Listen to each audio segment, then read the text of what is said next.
जी मैं बिस्मिल्लाह करा भाई अकमल अंजरा साहब जनाब दी फरमाइश ते एक तोड़ा अंजरा साहब के तेथों निखड़ के रोंदे दिल कमला दे दिल नू यार मिलाए हर मोड़ ते मोढ़िया नाल खलो सामे तो लै इश्टाम लिखाए मेरे मरण तो बाद भी संगत दियां गल्ला कर सेन लोग दनाए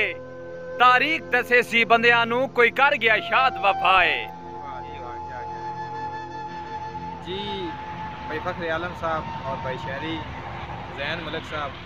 कि जिन्ना बंदियां नाल हयाती सारी कीती पई बेलौस वफाए जी उन्ना बंदियां जरी एक वक्त दे हत्या कीती हद तू ढेर जफाए जी और उन्हां दे मुंह चो आज एक तंजिया जुमला गया सुन के दिल घबराए ओ वदा सन बदनाम वसे विच करदा है कौन अकमल अंजराए जियो अंजरा जियो दी फरमाइश ते कि मेरे दिल दे दुख दे जख्मां ते मेरा सामल बन वंज पट्टियां जियो तेरी आस ते तेरी नस्ल दे नौकर हैं ढेर मुसीबतां कटियां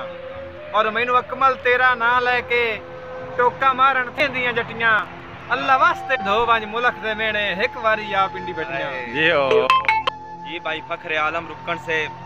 और भाई अकमल फराद अंजरा से कि अज लैके रोंदियां अखियां नू मैं ढोल दी नगरी जाना है 12 बार जिगर ते रोसियां दा उन चीर के जिगर वखाना है परों भाग के शहरी अंजवा दी आड़ा सिर्फ रसाई दा पाना है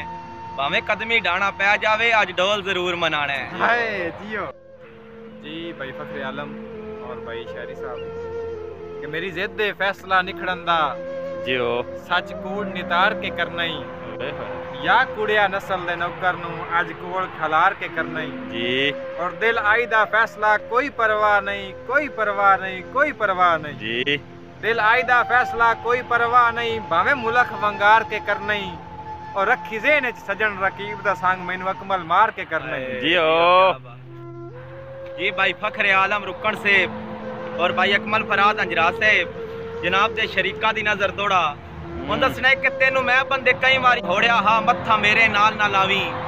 मेरे कांड तू बाले चान मेरा हाथ जुरत तू वद ना पावी आपे शौक तू छेड़े शहरी नू हुण टुर के सोने आवी जे साटे सना एक प्यो दी वद खेड़ खड़ा के जावी। जी भाई अकमल अंजरा साहब और मलक शहरी साहब बागैरत इंसान ते खाली बांडा बेली अक्सर खड़क करेंदा है बंदा गैरतमंद उस्मान होवे हर वेख के कदम दरिंदा है एक दो या हाथ त्रै चार वारी बंदा सबर दा घोट भरेंदा है उन दसी हल्ले जदन भी कुत्ता कुत्ते नू साईं फैर भी आ मरेंदा है। वाह जी वाह।